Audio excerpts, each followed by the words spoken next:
Okay, magandang araw sa inyo lahat and welcome to another Papang Reviews, as you can read from my shirt. And today we're going to review a very wonderful and my dream car lately. Sobrang saya ko nung pinahiram ako ng Nissan Terra or Nissan Philippines ng Nissan Terra dahil look at the car, di ba? It's been updated mula noong unang nilabas nila yung Nissan Terra nila na series, no? So, if you look at it from the front end, sobrang aggressive na niya.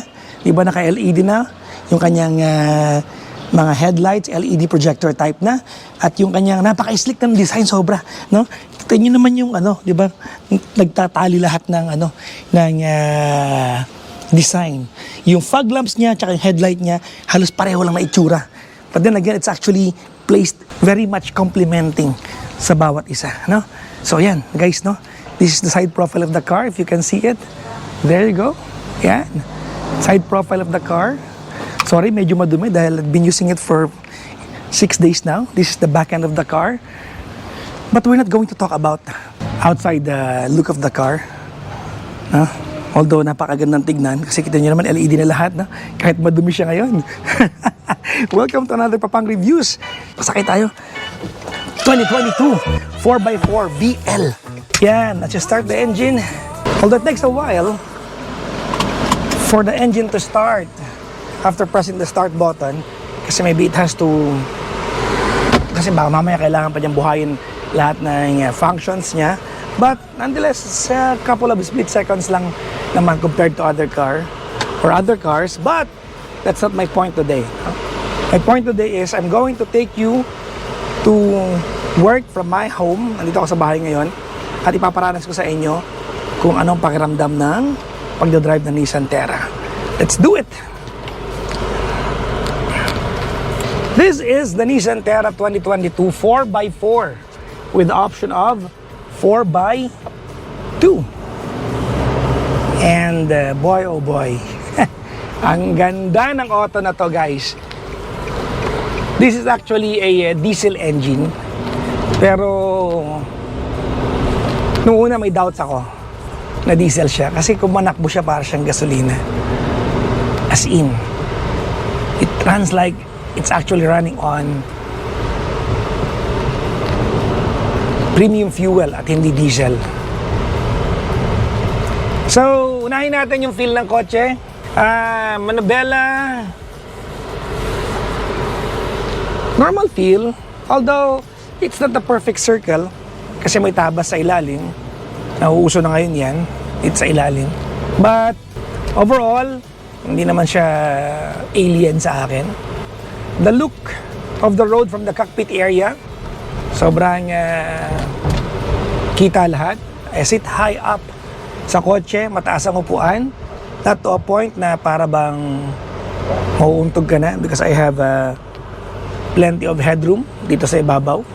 I appreciate yung efforts ng Nissan designers and engineers to incorporate other material. No? We have here a maroon or burgundy leather wrapping sa unahan, which gives you 3-tone color, silver, black. Black comes in 2 textures yata, or 3, and then the maroon. So this comes in 3 tones sa harapan, no? The black, the maroon, and the silver linings.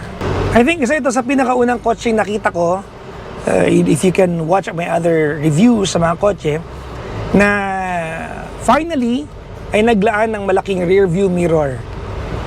Because hindi ko maintindihan, some cars are, malalaki, full-size SUV, vans and whatnot, but maliliit yung kanilang rear view mirror. Hindi ko alam kung may standard ba talaga para dyan or it's actually up to the manufacturers to design a bigger one when they think it's going to fit the car better. No? But Nissan actually did a pretty good job dito sa rear view mirror na to. So hindi na siya yung traditional shape.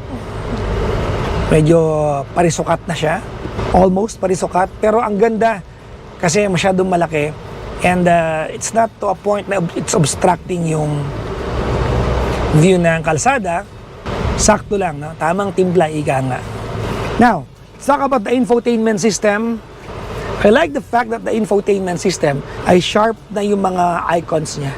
Lately kasi naka-Android based na. Uy, kita nyo ba yun, guys? So, meron siyang warning sensors all over the car. So, pag naka-on siya, it's actually right here. Pwede mong i-off yan, pwede mo ring i-on. Na pag naka-park ka or naka-rolling stop ka sa traffic, or di naman kaya kahit na tumatakbo ka at nadikitan ka, it will automatically show yung nangyayari around the car dito sa infotainment system mo. Kung may dumaan, di ba? Nakita nyo kaagad, no? Medyo maguguluhan ka lang from time to time kapag may pinapanood ka. Well, you're not supposed to watch. Pero in case lang na meron ka tinitignan, kasi biglang maglalaho yun. Because the car prioritizes your safety more than anything else, which is actually a good call. Kung makikita ninyo yung icons nito ay sharp na. It's like actually looking at your, ayun, wala na naman dahil dumikit sa atin. It's gonna go back. Yan. Ay makikita nyo from the camera behind me na it's like looking at your latest Android phone. Not just any Android phone, but expensive Android phone. And this one caters to Android and Apple. May Apple CarPlay na rin siya. So there you go. No, kung titingnan mo, very responsive. Even yung kanyang interface, it's actually, ayan, nawala na naman. It's like looking at your iPhone 12 or iPhone Pro Max. Kasi sobrang laki na ng icons, and then most of all, it looks like an Apple interface. Yung icon or yung response ng Apple, parehong-pareho na sa kanya, yung iPhone mo. So, it actually does a pretty good job of trying to connect your lifestyle, if you're an iPhone user or an Android user, to the car. Kumbaga, yung mata mo ay hindi na maninibago sa itsura ng interface. So, this is the first car na nakita ko na ganito yung kanyang display pedigree. Masyadong maganda. Hindi ko alam bakit ginandahan masyado. Oh man, I'm really drooling over this car.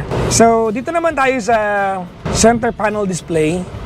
So, nothing really special about it. Nothing different about it sa ibang mga kotse, no?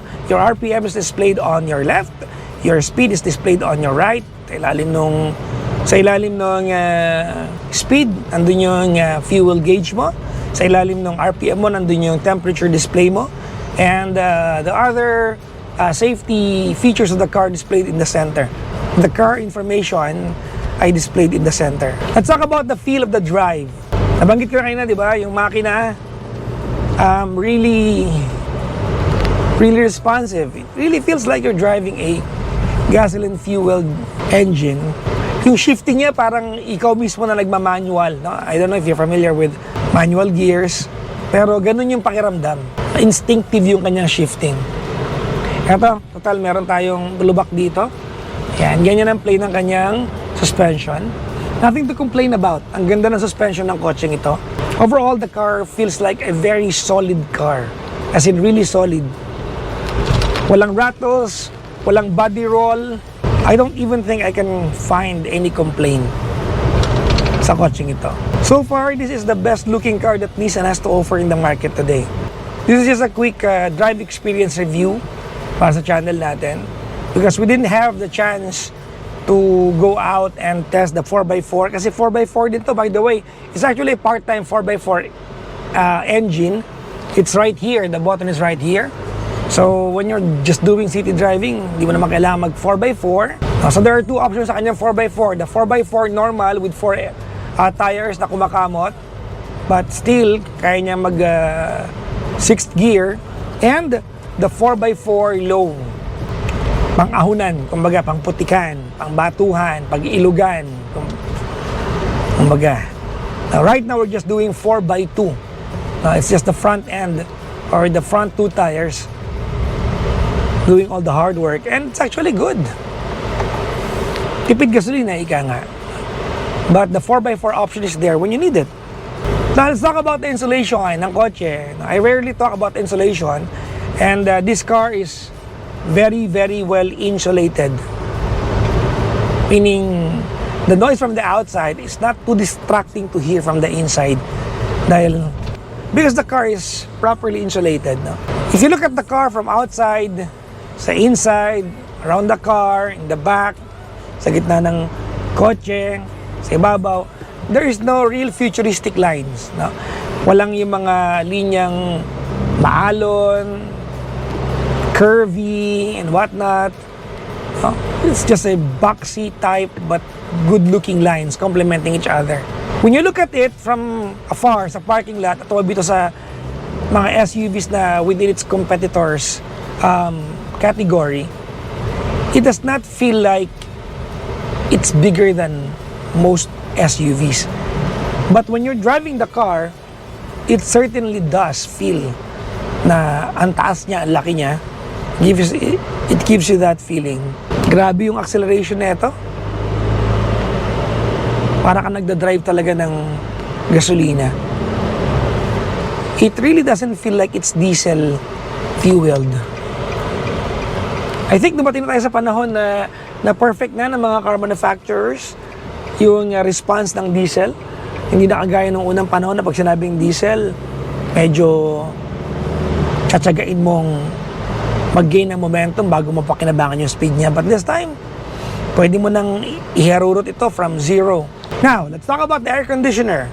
Nothing to complain about. Alam nyo naman, di ba? There's a myth sa mundo ng mga sasakyan na pag Nissan, the best ng aircon. And so far, yeah, I completely agree. It's not a myth. Dahil sobrang lamig at ganda ng aircon nito. And I like the knob of the aircon. Gusto ko yung setting or gusto ko yung pagkaka-place ng aircon sa kotse. Very intuitive. Sa kaliwa, yung temperature ng driver. Sa kanan, yung temperature ng passenger mo. And every button that has to be shared by the two of you is in the middle of it. So, very intuitive. And i-mention rin natin, lagi kong pinapansin ito. Kudos to the Nissan team for making yung volume control as a rotary or a knob. Kasi malaking bagay siya na rotary siya or knob siya. Dahil mas instinctive sa nagda-drive na bilog siya at pinipihit mo siya kaysa pinipindot mo siya. So sa infotainment system natin, yung volume at saka yung tuner selector ay naka-knob, which complements yung knob ng aircon sa ilalim. Really looks good. Yung aircon sa ilalim has its own display. I'm guessing it's an LCD display. Pero hindi naman kailangan maging LED yan eh. So it serves the purpose and it does its job.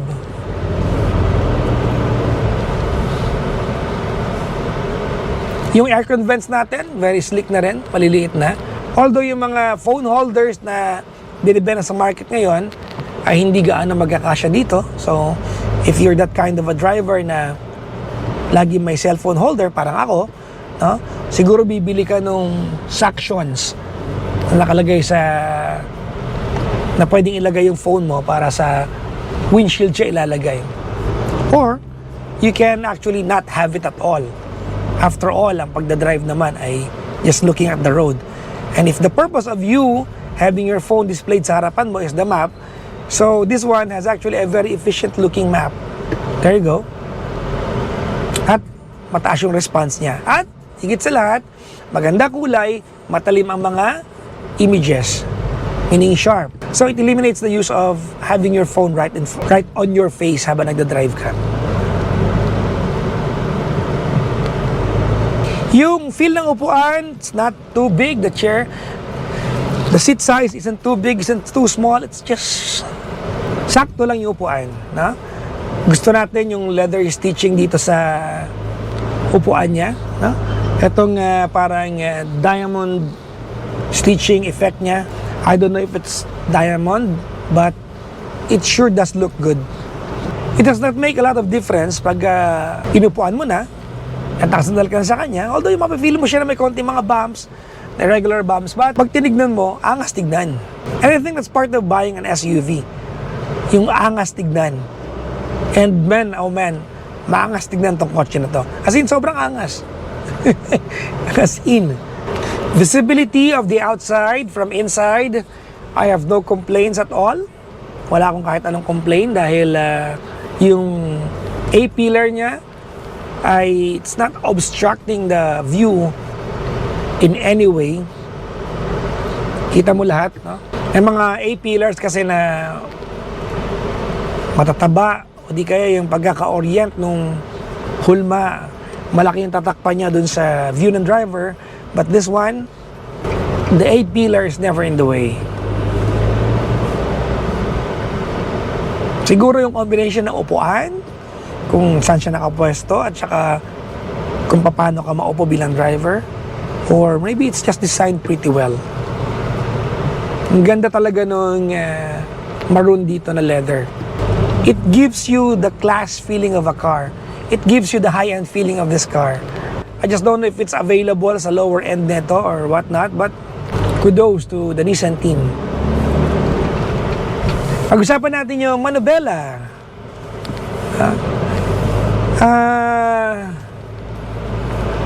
Controls are well put. Maganda yung pagkakapwesto ng control. Madaling i-memorize sa feel ng kamay. Kasi after all, hindi mo kailangan tignan to. Kailangan mo lang siyang kapain. So if you're driving the car for a while now, you're just going to memorize asan yung mga bumps nito. And so far, it gives you enough ridges para matandaan kung saan nakapwesto ang bawat control. Sa kaliwa, yung infotainment display control nandito. At yung sa kanan ay yung may kinalaman sa information naman ng kotse, no? Cruise control and the other reset buttons para sa mismong control ng pagdadrive mo. Sa kanan yon. Although I cannot play right now, pero yung speakers nito, isang malaking palakpakan para sa Nissan dahil ito ay naka-Bose na ito. So, magiging malinaw ang pakikinig mo sa sound trip mo habang nasa biyahe ka. If you're planning to go on a road trip with this car, which I recommend you do pag bumili ka nito, dahil sayang naman, hindi magagamit yung 4x4 option niya. Well, yung kanyang shift lever, nothing fancy about it. Although it's actually leather na ibabaw at naka-aluminum yung ilalim or stainless. If may comment na ako dito, siguro yung idea lang na masyadong malalim yung uka ng kanyang partition para makapag-shift ka. Medyo masyadong malalim. Feeling ko pag nalaglagan ng barya yan, it's going to be a trouble trying to retrieve the coin. Other than that, it's actually well designed. Overall, at its price point, itong kotse na to, itong 4x4 option ng Nissan Terra, am I going to make the purchase? Pag ako, mambawa, if I have the money, is it worth your money? Sa halagang ibinibenta to ng Nissan? I guess the answer is yes. Sobrang solid kasi ito ganong kotse. I really wish I could have driven this out of town, go somewhere. Pero wala tayong panahon to do that, so drive impression review lang ang kaya kong bigay sa inyo. But I guess, hindi mo kailangang ilayo ito para malaman na sobrang ganda ng kotse. So little perks, or hindi little, no, but perks that Nissan actually thought of incorporating sa kotse na to is that this actually rear view mirror comes in with additional benefit. So, hindi ko alam kung nakikita nyo, di ba, na diffuser lever yung nasa likod nito sa maraming kotse. Hindi alam ng iba kung anong dahilan nun. Sa gabi lang natin nakikita madalas yun na merong lever sa likod nito na pag ginalaw mo, lalabo yung salamin para pag maliwanag yung headlight ng sasakyan sa likod, hindi ka gaano masilaw. Because, you know, some drivers are really insensitive sa part na yan. Ito naman, it comes in with electronic viewfinder. There you go. So, kapag inangat mo yung lever dito, and you have a camera rolling so you can record the entire thing. So, meron mga menu rin yan. Ayan, brightness and whatnot. Or down, up. Ayan, pwede mong tingnan. So, left, right. Rotation. And indication. No? Pwedeng may on, pwede mong i-off. And of course, ayan, nandyan yung dimmer din niya. So, this is actually really useful at night time. Although from time to time, kailangan mong pahiran yung camera sa likod. Kasi right now, medyo madumi siya dahil ginamit ko ito ng umuulan. Pero pag gusto mong patayin yung display na yan, you can actually just go ahead and flip this switch sa likod. And it automatically turns into a simple mirror. Mamaya, ikutan natin yung sasakyan. Ipapakita ko sa inyo kung nasaan yung camera sa likod. So we can all appreciate kung saan nakapwesto yung mga cameras. So here, we're going to just do a very quick walk around the car para ipakita ko lang sa inyo nasaan yung camera. First, we're going to flip the switch para makita ninyo. There you go. So naka-on na yung camera. Yan. And I'm going to show you kung nasaan yung camera dito sa labas. So the camera is actually mounted here. So inside your rear windshield, it's right there. No? I don't know. Hi! You can see me, guys. There you go. Ayan. So there's always a camera rolling here. And this is for your backing camera. Ayan. Medyo madumi. Ayan. So the car is actually packed with a lot of safety features. The sensors is actually traditionally placed, 4, 2 kanto, 2 gitna. LED na yung puwetan, yung likod natin. Naka-chrome ang handle. Yung gulong, angas tignan, saktong size lang. What a car, man. And yung harap natin, punong-puno tayo ng chrome. If you look at it, punong-puno ng chrome. So, angas tignan. Alam nyo naman, when you see chrome sa kahit anong sasakyan, it says a lot about luxury. There are repeaters, and that's a good-looking one. Sa iyong side mirror, it's actually a folding electronically. Side mirror. I guess that's it. Sa labas ng kotse. So you have this an aluminum looking or a silver roof rail, a functional one. And a step board na madumi ngayon. So, there you go. So let's get inside the car. Medyo mainit sa labas. Sa loob ng kotse, medyo sarap ng pakiramdam. Aha. Alright. So I guess that's it for my review ng Nissan Terra VL 4x4. Hope you guys enjoyed this review. Please watch out for more of my reviews. Maraming salamat. Thank you very much for watching Papang Reviews. Abangan niyo yung mga reviews ko, ha.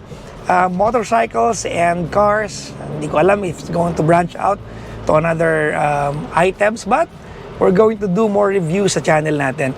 Maraming salamat sa panonood. Thank you very much. Please subscribe, follow, like, and comment down below kung ano pang gusto niyo i-review ko. So please follow me on my social media accounts sa TikTok, Twitter, Instagram, and like, it's Papa Jackson 1067. On Facebook, it's my real name, John Jemperle. And on YouTube and Kumu, I have a Kumu. It's Papa Jackson. Maraming salamat sa panonood. Thank you very much. You guys are awesome. Bye-bye!